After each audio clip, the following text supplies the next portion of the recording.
My name is Dr. Winston Cray. I have been here since the beginning. My life's work has been to untangle the mysteries buried within the DNA of man and the others. To fulfill a pact and in turn become the linchpin for a new world order. Circumstances have changed. I have sacrificed my very life to reveal these secrets. The experiments I have conducted over the years have taken their toll on my mortal coil. Science has at last failed me, as I am unable to heal my body. But my mind is still active, and it shall serve me to the end. I have done what I have done, so my work will not be in vain. It shall live through the ages, and I shall be remembered through it. But I take credit for only what I have achieved here, deep in the bowels of this institution. The work was vast. The moon landings nearly 4 decades ago were part of a misdirection by our government to confuse the public regarding alien encounters. We've certainly been to the moon, but the mysteries and horrors found there would never make for quaint historical quotation. Spontaneous human combustion was an ill-conceived notion pursued by a sector of the scientific community here. Their early testing on pigs made the laboratories reek of burnt bacon. The human test subjects smelt even more repugnant. I was most grateful when that line of research was abandoned. But there is an interesting side note to that experiment. The urban legend of a man drugged by strangers, later waking up in a tub of ice missing his kidney or liver or whatnot. That arose from early test subject failures that were inadequately disposed of. Claims that the Bible holds a secret mathematical code that prophesied world events. That was initiated by a group of scientists who got inebriated one evening and thought it would make a good practical joke. Crop circles were another one of that crew's pranks. The after-hours entertainment here is extremely limited, and this sort of puerile behavior regrettably occurs from time to time.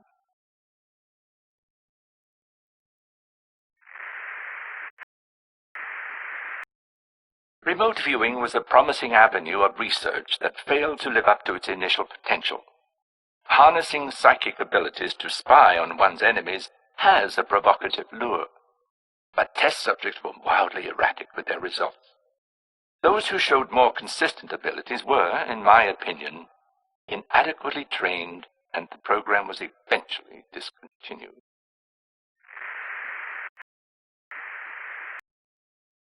As for my own work, it has always been the primary focus of Area 51, and these other diversions, black helicopters, cow mutilations, and the like, have been the pastime of those unable to grasp the importance of my research.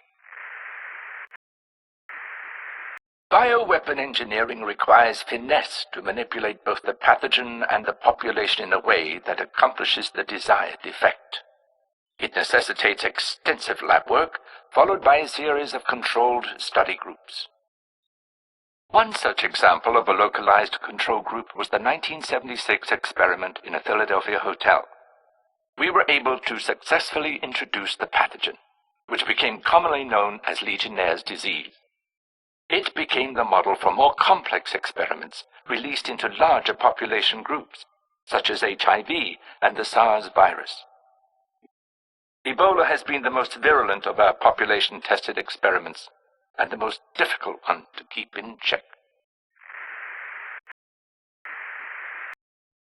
The Centers for Disease Control and Prevention, as well as the World Health Organization, act as our preliminary survey team, gathering statistics and data of the virulence of the pathogens we have released.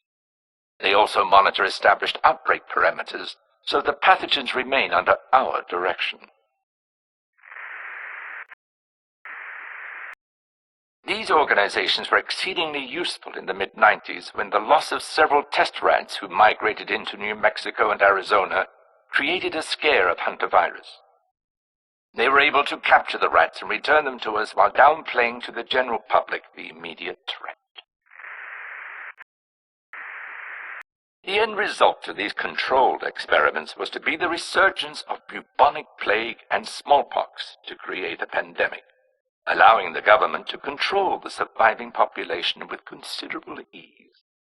But these experiments with earthly viruses ran concurrent with my long-term research into alien pathogens. The difficulty of unlocking the alien mitochondria was a continual disappointment to me until May 17th, 2002. It was on that day that I discovered it replicates through binary fission with an accelerated incubation period.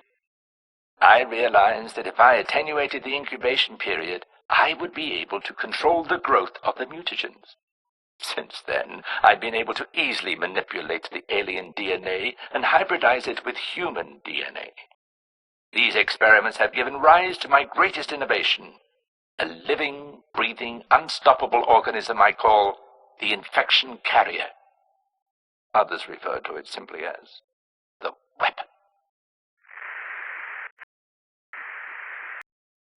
I will not allow others to desecrate my work with their myopic agenda. I will stop them with the weapon that they conspire to use against me. The world will not forget Dr. Winston Cray.